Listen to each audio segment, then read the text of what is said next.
No livro de Neemias, no capítulo 7, do verso 1 ao verso 6, Neemias 7, de 1 a 6.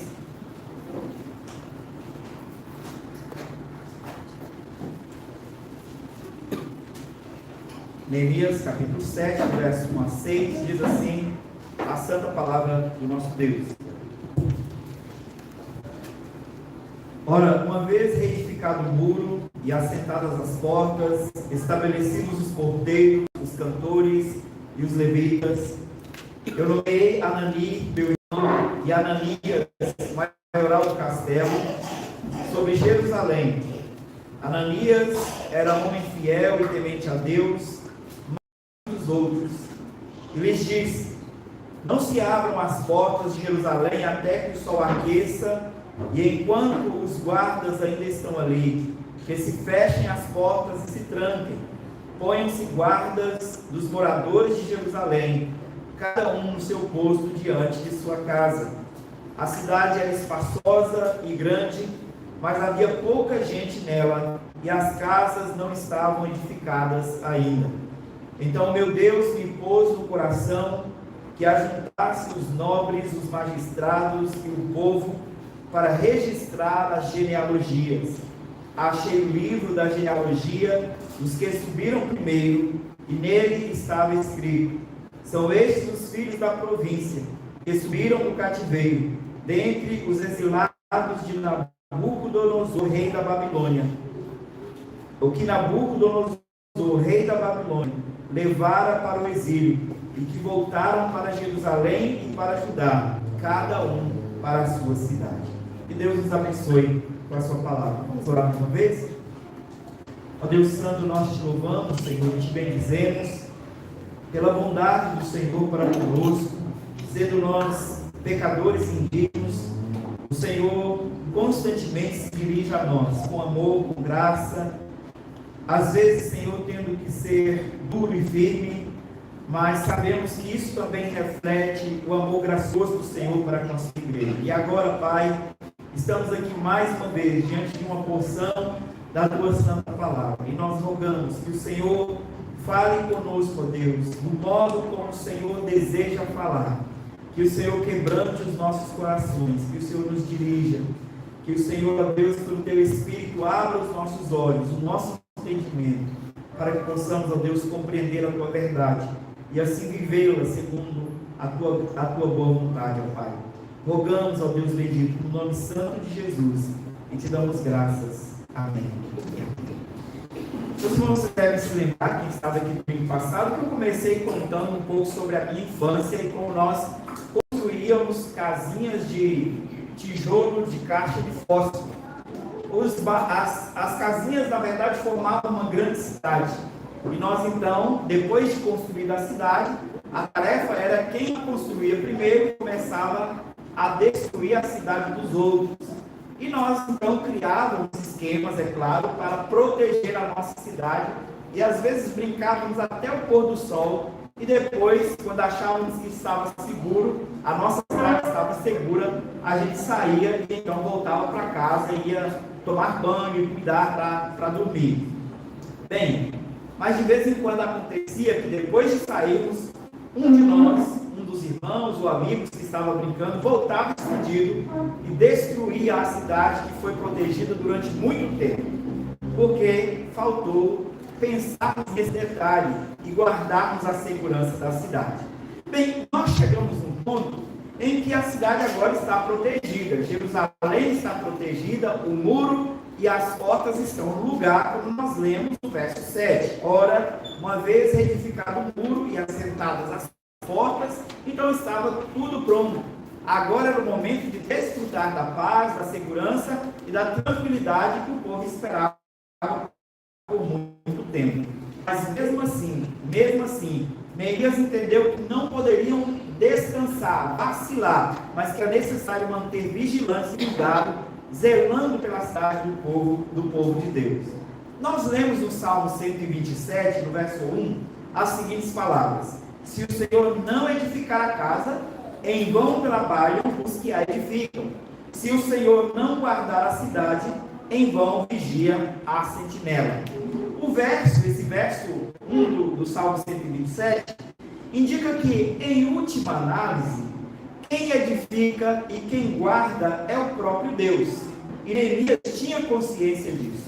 No entanto, mesmo tendo essa consciência, ele entendeu que o trabalho de Deus não exime o construtor de construir. O trabalho de Deus não exime o guarda de guardar. O construtor precisa construir porque é a sua responsabilidade, e o guarda precisa guardar porque é a sua responsabilidade.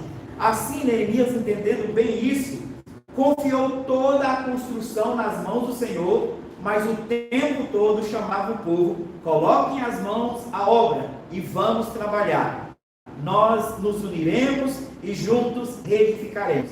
E ele o tempo todo relembrava: a boa mão do Senhor foi que fez isso. Então ele entendia que havia um trabalho deles, que era a responsabilidade deles, mas ao mesmo tempo um trabalho que era de Deus. Então ele entendia muito bem o ato soberano de Deus de cuidar e guardar a sua cidade, o seu povo, mas também entendia a sua responsabilidade do seu povo, dos chefes de Israel, de guardar e cuidar com zelo da cidade do povo de Deus. Agora que a construção está construída, agora que a obra foi concluída, certamente, mais uma vez, Neemias confiou a segurança da cidade nas mãos de Deus, porque ele entendia que se o Senhor não guardar a cidade, em vão as 36 sentinelas que estavam nas torres iriam vigiar a cidade. Mas ele entendia que, mesmo sendo o papel de Deus soberano de guardar a cidade e preservar o seu povo, Deus havia levantado ele e o seu povo para cuidar da segurança de Jerusalém. Bem, se nós voltarmos para as Escrituras e olharmos bem essa relação entre o trabalho de Deus e o trabalho do homem, nós vamos entender claramente que o crente é responsável, e como responsável, mesmo confiando na soberania, na ação soberana de Deus, ele vai agir com responsabilidade, zelando pela segurança daquilo que Deus confiou em suas mãos. Quer seja a sua família, quer seja uma área da sociedade, quer seja a igreja do Senhor. Neemias entendeu isso. Como um crente responsável, ele tomou todas as medidas para manter a segurança e a organização da cidade de Jerusalém. Mas aqui nós temos algumas perguntas importantes. Eu quero destacar pelo menos duas que devem ser feitas em relação a esse esquema de segurança que Neemias estabelece no capítulo 7. Primeiro, por que tanta preocupação de Neemias com a segurança e a organização da cidade de Jerusalém?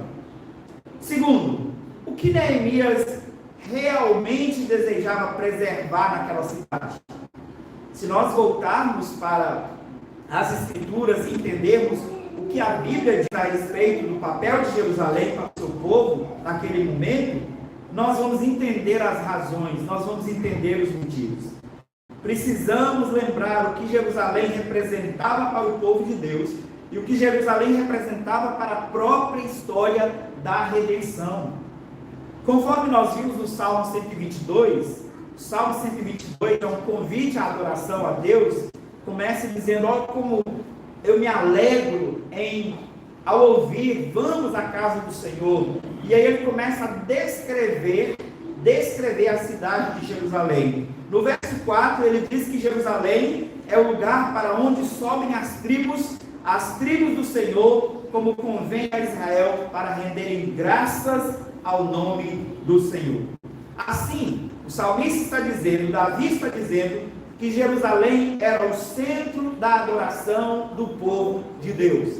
Por isso que Jerusalém precisava ser guardada com tanto zelo e cuidado, e também organizada com tanta preocupação. Segundo, no mesmo salmo, nós vamos ler: lá estão os tronos de justiça, os tronos da casa de Davi. Na história da redenção, Jerusalém e o templo apontavam para o próprio Cristo e para a igreja, para o seu relacionamento e o seu governo sobre os eleitos. Então, quando o Salmo diz que Jerusalém era o lugar para onde o povo de Deus corria para adorar, estava destacando o seu papel na adoração do povo de Deus, o centro da adoração verdadeira a Deus, e quando dizia que lá estavam os tronos de justiça, apontava para Jerusalém como o centro do governo de Deus. Juntando essas duas coisas, Jerusalém e o próprio povo de Deus eram um testemunho para as nações da fidelidade de Deus para com o seu povo, no seu plano eterno de redimir, de salvar representantes de toda a humanidade para a sua glória e o seu louvor. Por isso, Neemias entende Jerusalém desse modo, e o próprio Deus colocou em seu coração reconstruir os muros e preservar o lugar de adoração e o lugar do governo de Deus. E aqui nós precisamos então olhar para o texto e reconhecer nessas verdades a necessidade de guardar e assim aplicar alguns princípios para nós também. Veja no primeiro verso a nomeação de alguns homens para serviços especiais em Jerusalém. Veja o que diz o verso 1. Olha, uma vez reedificado o muro e assentadas as portas, estabelecidos os porteiros, os cantores e os levitas. Duas categorias de trabalhadores são destacadas aqui. Uma que cuida da segurança da cidade e outra que trabalha na adoração no templo. Os porteiros eram responsáveis por cuidar da segurança, para que o povo estivesse seguro naquele lugar e pudesse adorar a Deus com segurança naquela cidade. O segundo grupo, cantores e levitas, foram homens nomeados para o serviço no templo, para adorar a Deus, para auxiliar na prestação do culto, do serviço santo a Deus. E essa nomeação de pessoas para cuidar da cidade de Jerusalém por causa da adoração, aponta para o Jardim do Éden no seu propósito original, quando Deus o criou e a forma como ele foi criado. Se você analisa bem a descrição do Jardim do Éden e compara o Jardim do Éden com descrições que há no livro de Apocalipse sobre a habitação de Deus, o Éden tem mais a característica de um templo do que de um jardim em si. O Éden era um lugar de adoração. E o que Deus fez quando ele criou o homem? Segundo está escrito em Gênesis capítulo 2, do verso 15. Tomou, pois, o Senhor Deus o homem e o colocou no jardim do Éden para o cultivar e o guardar. A maioria dos teólogos reformados reconhecem que a palavra culto, ou que a palavra serviço a Deus, que o serviço de adoração a Deus, está diretamente ligado a essa palavra cultivar, aqui em Gênesis, que nós normalmente pensamos que é simplesmente cultivar plantas, cultivar vegetais.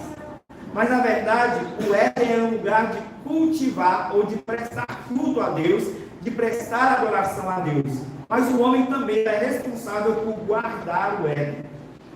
Na verdade, aquele lugar, numa época em que nunca houve tanta segurança quanto houve naquele momento, Deus mandou o homem trabalhar para cultivar e guardar o Éden.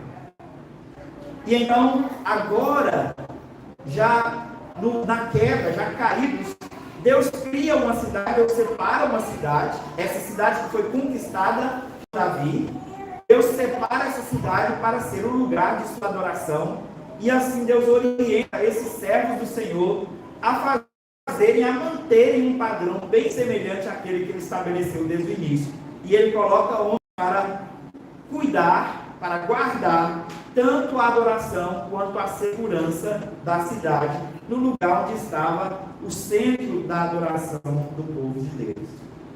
Isso aponta para a missão do homem no jardim, mas aponta especialmente para Jesus,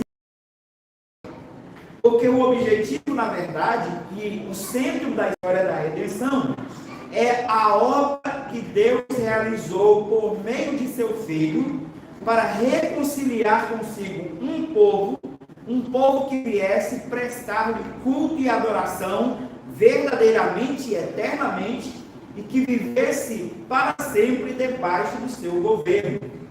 Lembre que essas duas palavras, adoração e governo, estão diretamente ligadas ao propósito da existência de Jerusalém. E este também é o propósito de Deus para a sua igreja. Adoração e governo, que o seu povo adore e que viva debaixo do seu governo. Por isso a importância aqui a necessidade de organizar e guardar. Neemias entende isso, e então ele coloca esses princípios, ele estabelece isso na cidade de Jerusalém, após ter concluído a construção do muro.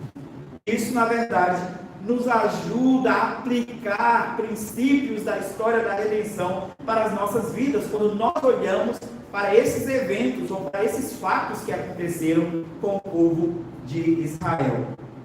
De modo pessoal, nós somos relembrados aqui ao ver Neemias estabelecendo pessoas para cuidar da segurança e pessoas para cuidar da adoração. Nós somos lembrados da necessidade de constante vigilância como servos de Deus, visto que os inimigos de Deus estão à volta o tempo todo tentando a sua igreja. Os inimigos de Deus o tempo todo tentam desmotivar, desanimar, atacar e invadir a igreja do Senhor. Por isso Deus estabelece, por meio dos seus servos, segurança e cuidado para manter longe do povo de Deus esses inimigos que nos atacam. De modo pessoal, nós precisamos lembrar que Satanás vive o tempo todo ao nosso derredor, procurando brecha para nos tragar, e que nós, como servos de Deus, precisamos de constante vigilância para nos manter seguros e firmes debaixo do governo de Cristo. Segundo, de modo mais coletivo, nós precisamos lembrar que havia uma necessidade de, como um todo, cuidar da segurança e da organização da cidade, que era o lugar que representava o centro da adoração do povo de Deus e o lugar do governo de Deus, o centro do governo de Deus. Desse modo, nós somos também lembrados da necessidade que nós temos de cuidarmos da igreja do Senhor, sendo a igreja do Senhor que representa hoje a adoração verdadeira ao único Deus verdadeiro, e também o lugar onde o governo de Deus é exercido por meio da pregação da sua palavra. O governo de Cristo é exercido sobre os corações dos crentes. O governo de Cristo é exercido sobre o coração daqueles que fazem parte da igreja e que são verdadeiramente membros dela.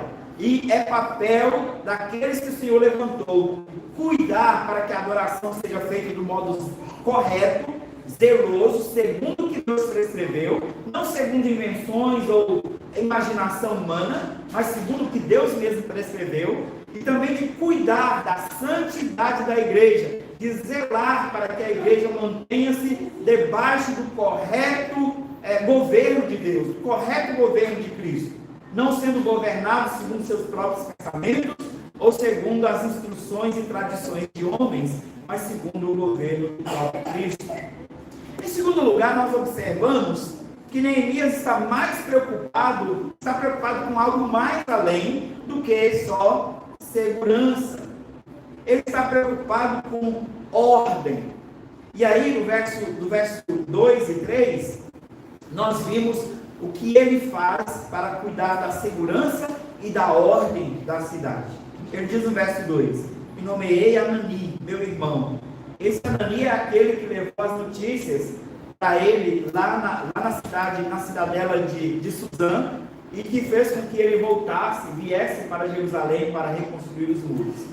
Então, e nomeei Anani, meu irmão, e Ananias, maioral do castelo, sobre Jerusalém. Ananias era homem fiel e temente a Deus, mais do que muitos outros.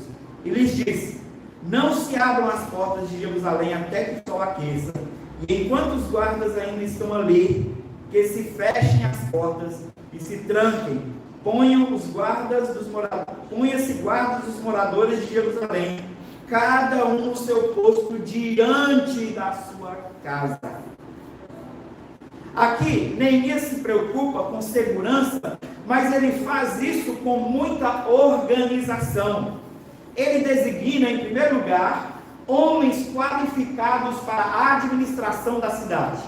Ele nomeia dois homens que ele confiava, dois homens que ele conhecia, dois homens que tinham as qualidades, as qualificações para cuidarem da ordem, para cuidarem da organização da cidade de Jerusalém. Anani, certamente, Neemias absteve-se de expor ou de falar sobre o seu próprio irmão, mas ele destaca Ananias. E ele diz que Ananias era um homem fiel e temente a Deus. Por que esse destaque aqui? Certamente Anani era do mesmo modo, mas Ananias destacava-se entre os demais. Por que esse destaque aqui? Esses dois homens, colocados como responsáveis pela administração da cidade, foram escolhidos por causa do seu caráter, por causa da sua vida perante a sociedade, da sua vida perante o Senhor. Assim nós olhamos um padrão já estabelecido sobre que tipo de pessoas devem servir na casa de Deus ou na obra do Senhor. Homens qualificados, pessoas qualificadas com o caráter do próprio Deus. O caráter dos homens que cuidam da administração das coisas de Deus deve ser semelhante ao caráter do próprio Deus. Deus quer homens sérios, quer homens firmes. Assim como nós lemos em Atos, no capítulo 6, que foi ordenado pelos apóstolos que se separassem homens cheios do Espírito e de sabedoria, homens de boa reputação. Isso descreve o tipo ou as qualidades de homens que devem servir ao Senhor na igreja. Isso não aponta apenas que tipo de homens nós devemos escolher, mas isso aponta especialmente para um tipo de organização que está sendo feita.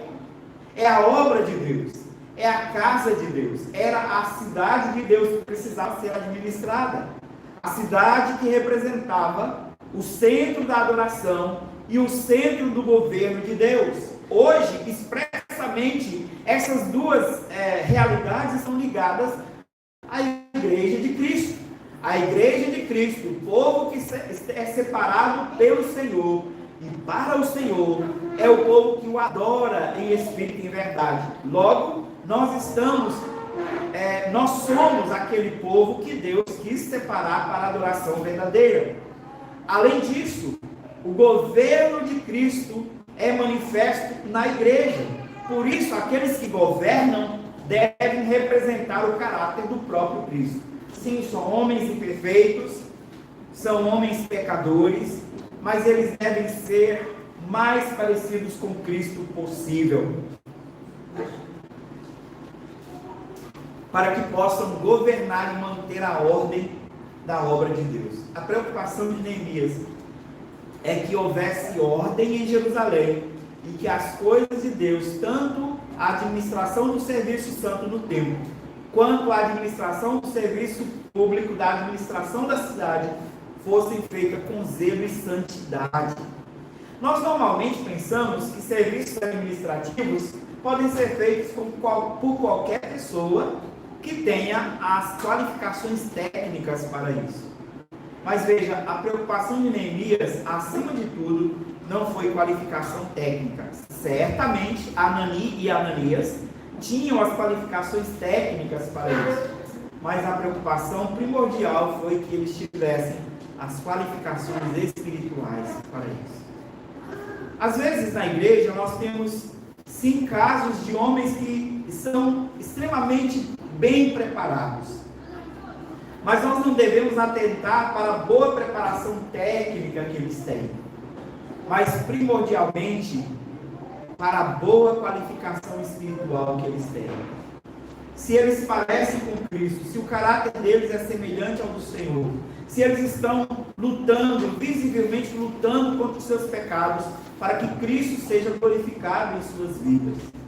Essas devem ser as qualificações observadas naqueles que cuidam da organização e da administração das coisas de Deus, da casa de Deus. Aplicando isso de modo mais prático para nós precisamos lembrar que Deus é um Deus de ordem. E por isso Neemias se preocupa tanto com organização e boa administração. Deus é um Deus de ordem. Observe o modo como Deus administra a história da redenção no decorrer dos anos. A forma ordenada, organizada com que Ele faz. Colocando as coisas, os mínimos detalhes no seu lugar. Como nós vimos hoje de manhã, há detalhes de profecias que talvez passassem desapercebidos aos nossos olhos, se nós não tivéssemos uma chamada das Escrituras, nos lembrando, e para que se cumprisse as Escrituras, isso aconteceu. Detalhe mínimo, coisa talvez para a nossa mente humana ínfima, pequena demais, mas Deus, como bom administrador da história da redenção, mostra o quanto Ele é Deus de ordem, um Deus de organização. A sua organização reflete a sua própria natureza. Como Deus é santo e perfeito, a organização das suas coisas deve ser feita de modo santo e perfeito. Como Deus é um Deus zeloso, a obra de Deus deve ser conduzida com zelo. O seu povo deve refletir o seu próprio caráter ao tratar da ordem e do zelo nas suas coisas. Às vezes parece que é chatice de líder cristão quando ele exige e cobra que as coisas sejam feitas com zelo. Quando ele diz, não, nós precisamos fazer melhor. Ficou bom, mas precisamos fazer melhor. Não é simplesmente chatice e preocupação excessiva com organização, mas a preocupação deve ser a preocupação de que tudo que nós fizermos reflita o zelo e a ordem do nosso próprio Deus. Deus é um Deus organizado, Deus é um Deus de ordem, por isso Ele se preocupa que nós façamos as coisas de modo ordenado, de modo correto. Ainda nesses mesmos versos que nós acabamos de ler, Ele se preocupa com segurança e Ele estabelece uma ordem para a segurança feita de fora para dentro. Começando dos muros, Ele estabelece seguranças do povo, ou líderes, homens que foram separados dentre o povo para cuidar da segurança geral. Mas Ele também estabelece, no final do verso 3, que se colocassem guardas dos moradores de Jerusalém na frente de suas próprias casas, diante de cada casa. Se colocasse guardas para cuidar da segurança interna da cidade também. Ainda que naquele momento, a cidade tinha poucas casas, havia pouca gente nela, como descreve o verso 4, mas eles deveriam cuidar para que houvesse essa segurança. Também na porta do templo, na casa de Deus, deveria haver zelo e cuidado, segurança para a casa de Deus. Veja a preocupação com os detalhes, a preocupação com a ordem, com a organização. Deus é um Deus de ordem e a organização reflete o seu próprio caráter. Desse modo, nós podemos olhar para a igreja e também pensar como a igreja de Deus deve ser conduzida. A igreja de Deus deve ser conduzida de modo que reflita o seu próprio caráter, de modo que o caráter de Deus seja expresso na forma de governar. Todas as coisas na casa de Deus devem ser feitas com ordem e com decência. Todas as coisas na casa de Deus devem ser feitas com zelo. O próprio Senhor Jesus, ao combater a irreverência no templo, quando Ele expulsa os cambistas, os vendedores de dentro do templo, Ele relembra as palavras, a profecia antiga, dizendo, o zelo do Senhor me consumirá. A preocupação para que as coisas do Senhor sejam feitas com ordem, com zelo, com cuidado. Deus separa para o seu serviço homens que possam refletir o seu santo caráter. Deus separa para o seu serviço homens que reflitam a santidade e a ordem que Ele mesmo manifesta na criação e manifesta na história da redenção. Além disso, nós continuamos o texto e nós vamos ver uma outra necessidade que Neemias destaca aqui. No versos 5 e 6 ele diz assim: então o meu Deus me pôs no coração que ajuntasse os nobres, os magistrados e o povo para registrar as genealogias. Achei o livro de genealogia dos que subiram primeiro, e nele estava escrito: são estes os filhos da província, que subiram do cativeiro, dentre os exilados que Nabucodonosor, rei da Babilônia, levara para o exílio, e que voltaram para Jerusalém para ajudar, cada um para a sua cidade. Aqui ele está preocupado em fazer uma lista, ou estabelecer, pegar uma lista de nomes dos que vieram, daqueles que vieram repatriados da Babilônia. Ele tinha um objetivo, e o objetivo está ligado ao verso 4. A cidade, Jerusalém, era espaçosa e grande, mas havia pouca gente nela, e as casas não estavam edificadas ainda. Havia muito o que se fazer dentro agora da cidade. Havia poucos habitantes e havia poucas casas. Neemias então mostra aí a necessidade de identificar o povo de Deus para ver quais seriam aqueles que povoariam a cidade de Jerusalém. A contagem que ele faz aqui, e ele diz que o próprio Deus pôs no seu coração que ajuntasse os nobres para fazer essa contagem, e nós vimos o papel das genealogias quando nós fizemos esta mesma genealogia no livro de Esdras. Ele faz essa contagem com uma preocupação, primeiro, de reconhecer quem é o povo de Deus, quem de verdade é povo de Deus. Segundo, para a partir desse povo, povoar Jerusalém com pessoas que guardariam duas coisas: a segurança e a santidade da cidade. Há uma preocupação de que houvesse organização, segurança, que houvesse santidade na cidade, que representava o lugar de adoração e o lugar do governo de Deus. Se nós formos um pouco para frente, em Neemias, no capítulo 11, e lermos o verso 1 e 2, nós vamos entender por que Neemias levanta essa genealogia e o que ele pretendia de fato fazer, como ele iria fazer para povoar Jerusalém. Leiamos, diz assim, Neemias 11, versos 1 e 2. Os príncipes do povo habitavam em Jerusalém, mas o seu restante deitou sortes para trazer 1 de 10, para que habitasse na santa cidade de Jerusalém. E as 9 partes permaneciam em outras cidades. O povo bendisse todos os homens que voluntariamente se ofereciam ainda para habitar em Jerusalém. Então veja o que acontece aqui. Neemias tinha o propósito de, dentre essa lista de repatriados, selecionar uma família a cada 10, um líder a cada 10, junto com a sua família, para vir habitar em Jerusalém. Os príncipes de Jerusalém já deveriam habitar a cidade, habitar a Jerusalém, mas além disso, do povo, se escolheria mais um a cada 10, escolheria para habitar a cidade de Jerusalém e povoar a cidade de Jerusalém. E aqui nós temos algumas coisas importantes a pensar em relação à igreja.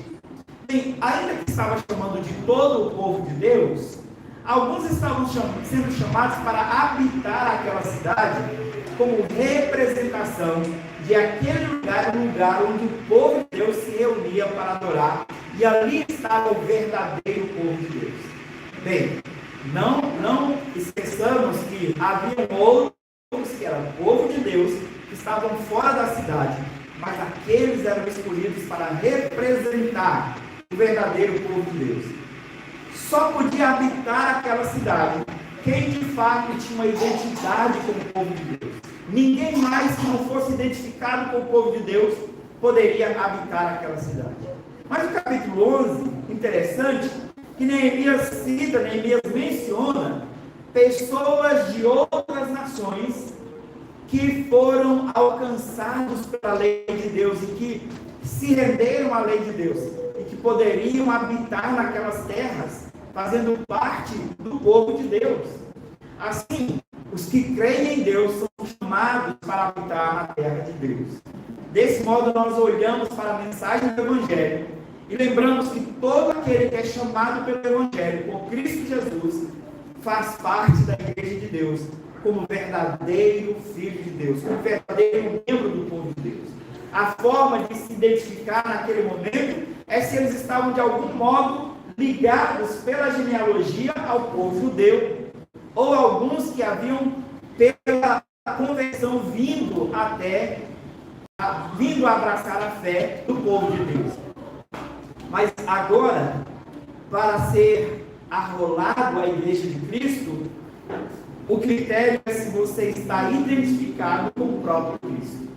Se você está identificado não por genealogia, mas pela fé, pela sua união com Ele, se você entendeu que você morreu para o pecado através de Cristo, e você então se identifica com Ele pela fé, você é arrolado agora ao povo de Deus e pode fazer parte daqueles que habitam a cidade de Deus. Outra coisa que nós devemos destacar aqui, a preocupação de Deus em relacionar, em colocar no coração de Neemias e de relacionar os seus servos por nomes, de pegar nome por nome e fazer uma lista nominal. E nós vimos, quando expusemos aqui a lista de Esdras, nós vimos que algumas pessoas, a maioria dos crentes, tem dificuldade de ler genealogias. E aí começa a ler nomes e nomes e nomes, e aí começa a ficar cansativa a leitura. Mas esses registros têm propósitos. E um deles é nos lembrar que Deus conhece os seus servos pelo nome. Sim, Deus nos chama pelo nome. E Deus nos conhece, cada um de nós, pessoalmente. E Ele nos chama para fazermos parte do seu povo. Os nossos nomes, como nós vimos, não estão arrolados na genealogia dos judeus, mas os nossos nomes estão arrolados no livro dos céus, no livro da vida.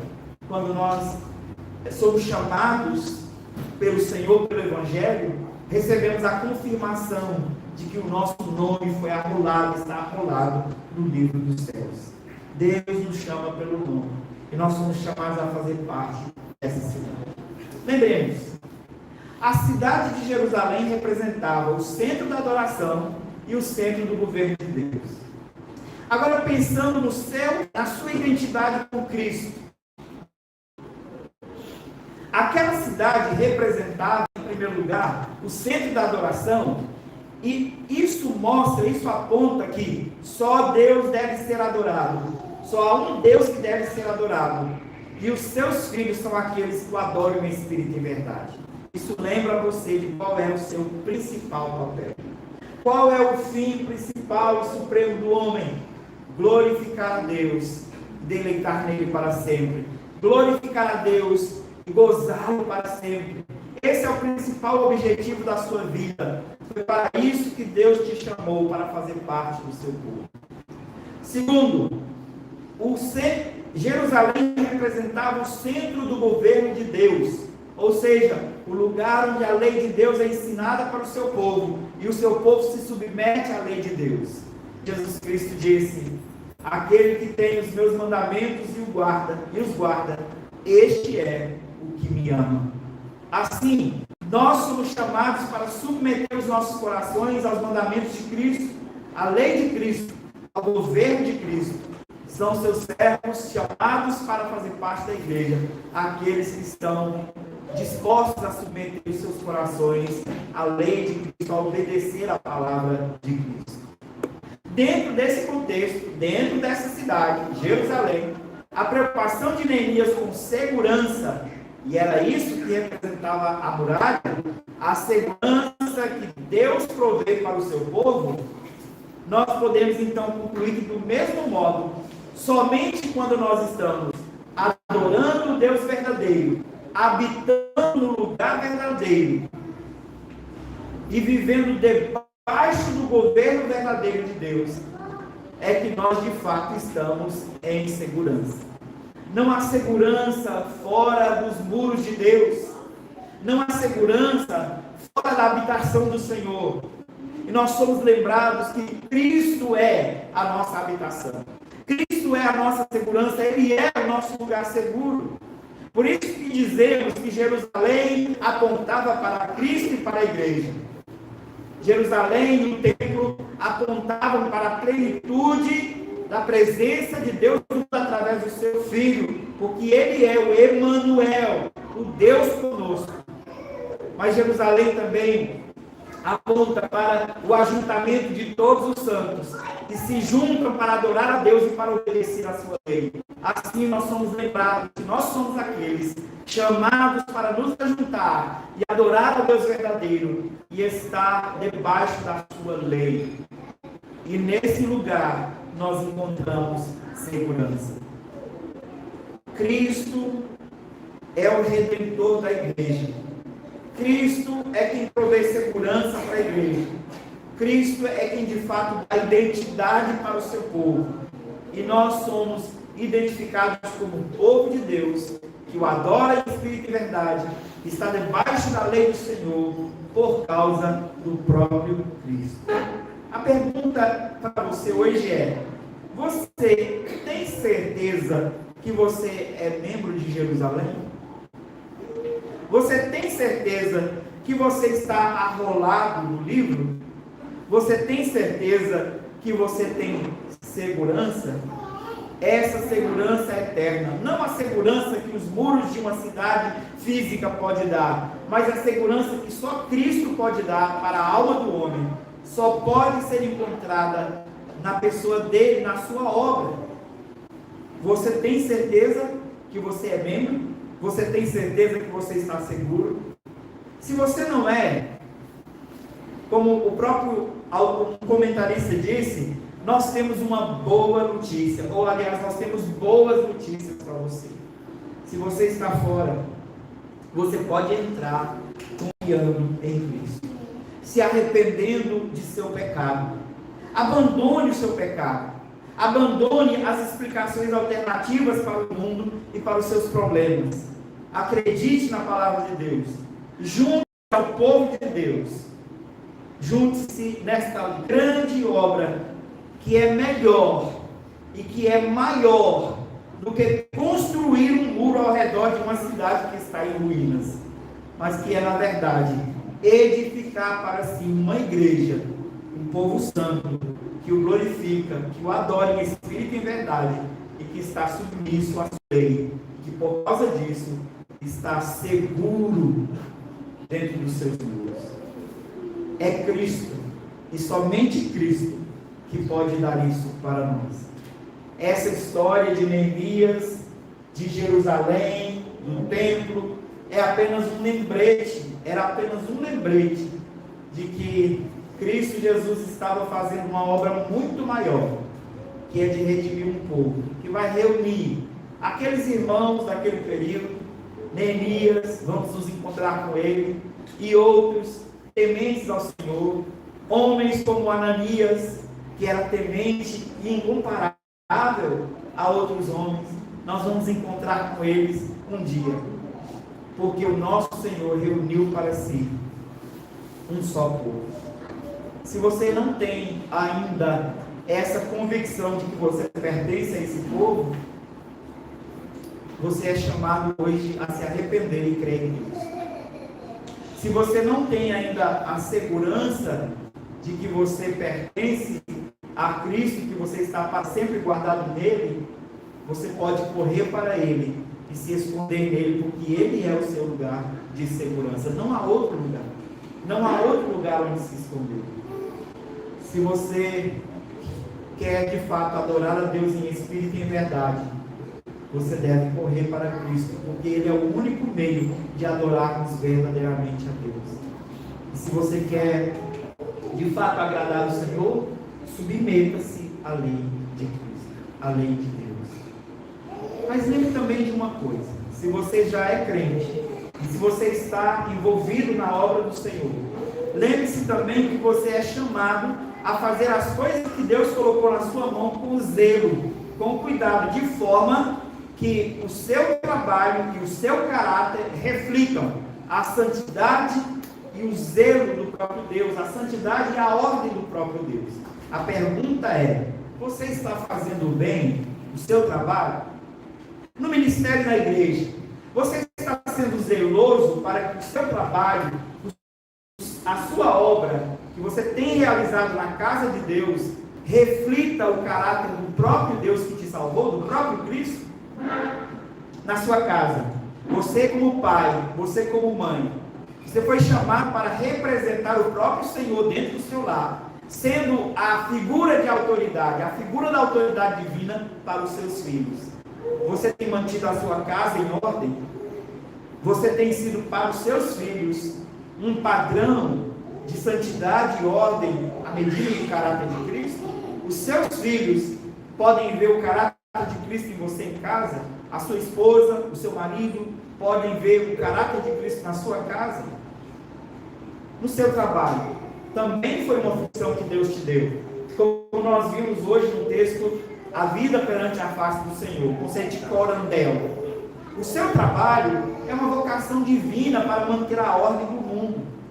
Você tem refletido o caráter santo de Deus, a ordem que Deus estabeleceu e zelo como o próprio Deus é. Você tem feito isso, tem trabalhado com zelo e com ordem para que o seu trabalho possa refletir a beleza do caráter de Deus? Se a resposta foi não, ou mais ou menos, você precisa de arrependimento. Você precisa agora de se curvar diante do Senhor e dizer: Senhor, eu não tenho te servido com zelo e com santidade como eu deveria. Senhor, eu não tenho sido na minha casa um reflexo do caráter do próprio Cristo que me salvou. Senhor, eu não tenho sido no meu trabalho um reflexo da santidade e da ordem e da lei do Senhor a quem eu me submeto. Me ajuda para que eu possa refletir o teu brilho, para que eu possa refletir a tua glória, para que eu possa refletir o teu caráter.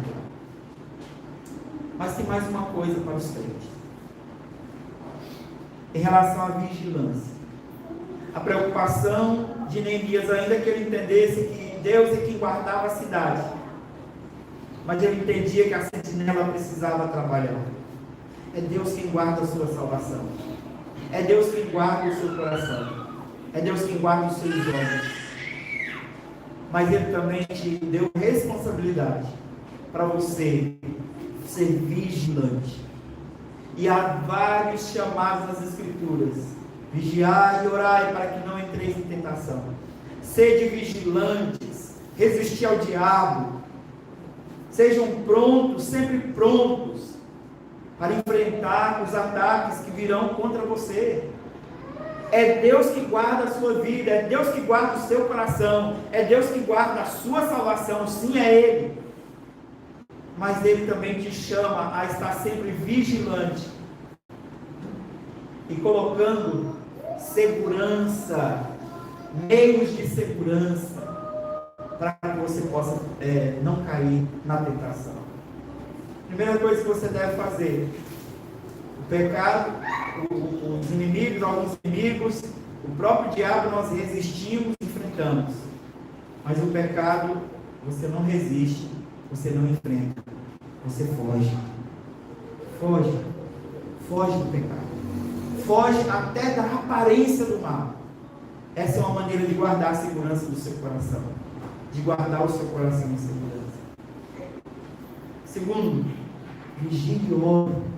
A oração é um meio gracioso de Deus, que nós possamos buscar segurança nele, buscar a nossa dependência nele, nos fortalecer nele, para que nós não caiamos em tentação.